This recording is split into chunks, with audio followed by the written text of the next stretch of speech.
नमस्कार मित्रांनो, माझे नाव प्रिया आहे. माझे वय 25 वर्ष असून माझ्या लग्नाला अवघे 2 वर्ष झाली आहेत. मी दिसायला अत्यंत सुडोल आणि मध्यम उंचीची मुलगी आहे. गोरा रंग, टोकदार नाक आणि विशेष म्हणजे माझी कंबर, जी साडी नेसल्यावरती अधिकच आकर्षक दिसते. माझे केस लांब आणि दाट आहेत, ज्यांचा मोह कोणालाही पडेल. माझे पती अविनाश एका खाजगी कंपनीत सेल्स मॅनेजर आहेत, त्यामुळे त्यांना सतत दौऱ्यावरती जावे लागते. आमचे घर कोकणातल्या एका शांत गावात आहे. घराच्या आजूबाजूला नारळ, सुपारीच्या बागा आहेत आणि पाठीमागे घनदाट जंगल आहे.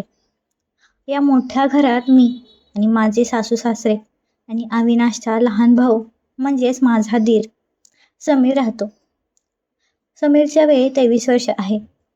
तो दिसायला एकदम हँडसम आणि जिममध्ये जाऊन कमावलेलं त्याचे ते शरीर कोणत्याही मुलीचे मन आकर्षित करेल असं आहे. समीर आणि माझं नातं तसं हसण्या खेळण्याचं होतं, पण गेल्या काही दिवसांपासून मला त्याच्या वागण्यात थोडा बदल जाणवू लागला होता. त्याची नजर माझ्या चेहऱ्यापेक्षा माझ्या शरीराच्या वळणावरती जास्त रेंगाळू लागली होती. एकदा मी अंगणात कपडे वाळत घालत होते. मी सुती ओळीची पातळ साडी नेसली होती. पाठीचा भाग उघडा होता आणि वाऱ्यामुळे पदर वारंवार सरकत होता. मला जाणवले की समीर गॅलरीत उभा राहून एकटाक माझ्या कमरेकडे बघत होता.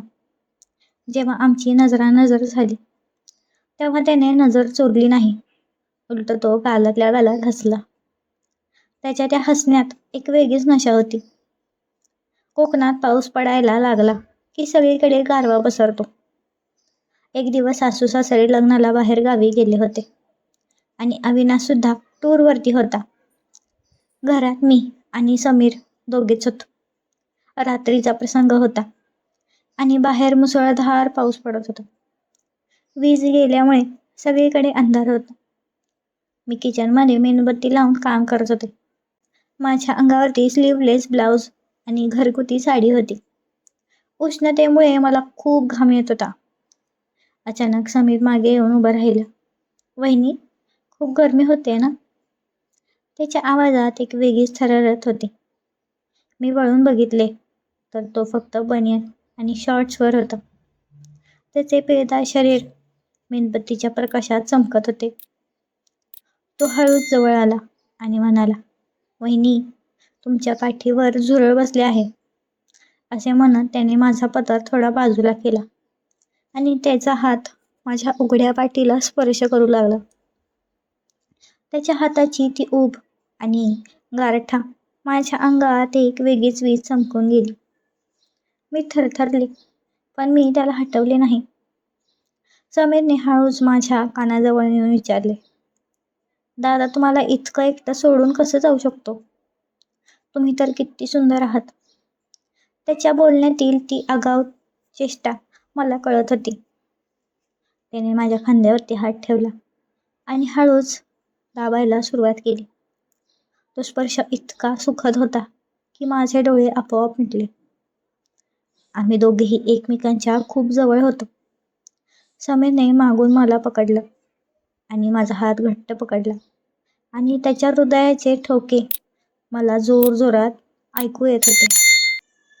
तो म्हणाला, "वहिनी, आजची रात्र खूप खास आहे बरं का. कोणाचाही अडथळा नाहीये." त्याचे बोलणे ऐकून माझ्या अंगावरती सरसरून काटा आला.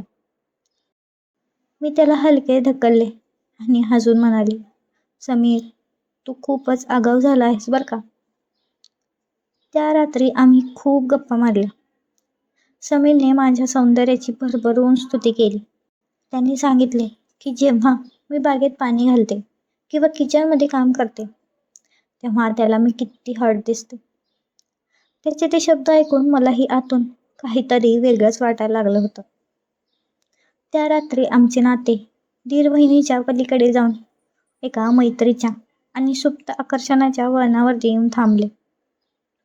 दुसऱ्या दिवशी सकाळी जेव्हा आम्ही उठलो तेव्हा समीर माझ्याकडे बघून मध्येशी सांगितल्याप्रमाणे नॉटी स्माईल देत होता. आता आमच्यात एक गुप्त आणि गुपित होतं. तो जेव्हा जेव्हा माझ्याजवळ यायचा तेव्हा हळूच माझा हात किंवा कमरेला स्पर्श करायचा. कधी कधी तो किचनमध्ये येऊन मला पाठीमागून मिठी मारायचा देखील. पण मी त्याला प्रेमाने वेडा म्हणून गप्प करायचे. आमच्या या खेळात एक वेगळीच मजा येत होती. त्यामुळे घराचा जो कंटाळवाणा सन्नाटा होता तो आता आनंदाने आणि रोमॅन्टिक वातावरणाने भरून गेला होता.